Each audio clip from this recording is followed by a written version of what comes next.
Mitford Dhaka medical ঘুরে আসছি, বাচ্চাকে সিট দিতে পারি নাই, তারা ট্রিটমেন্ট দিতে পারে নাই, 1 ঘন্টা অক্সিজেন দিতে পারে নাই। আমি অ্যাম্বুলেন্স ভাড়া করে 17 ঘন্টা অক্সিজেন দিছি আমার বাচ্চাকে।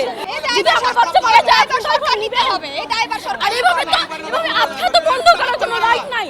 6টা বাচ্চা মারা গেছে, সেটার জন্য এত আন্দোলন করা হইতেছে। এখন হাজার হাজার বাচ্চা মারা যায়, তখন কি করবেন? যেটা আপনাদের সমস্যা হয়েছে সেটা সমাধান করেন, কিন্তু এইভাবে এতগুলা বাচ্চা, এতগুলা রোগী, ঠিক আছে, যারা সিসিউতে আছে, আইসিইউতে আছে, কেন বের করবেন?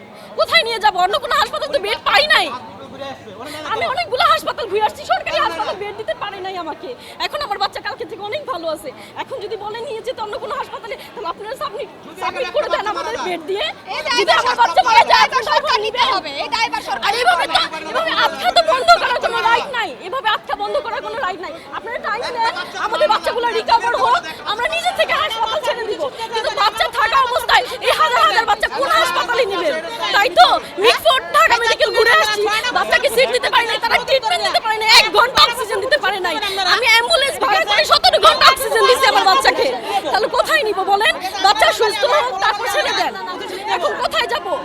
আমরা মা, আমাদের বাচ্চা 6টা বাচ্চা মারা গেছে, সেটার জন্য এত আন্দোলন করা হইতেছে।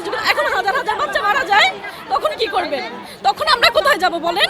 আমার অক্সিজেনের বাচ্চাটা ছাড়ালেই তো মারা যাবে।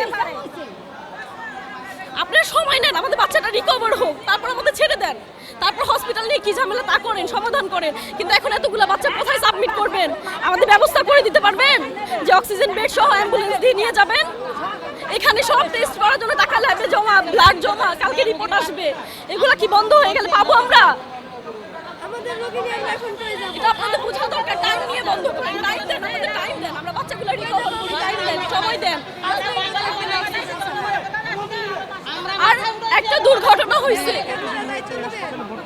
আমি বাচ্চা নিয়ে 13 দিন আগে বাসায় যাই, 13 দিন পরে আমার বাচ্চার আবার সমস্যা হয়। কালকে সারা রাত 5টা হাসপাতাল ঘোরার পরে আজকে সকাল 6টার দিকে এখানে অ্যাডমিট হই।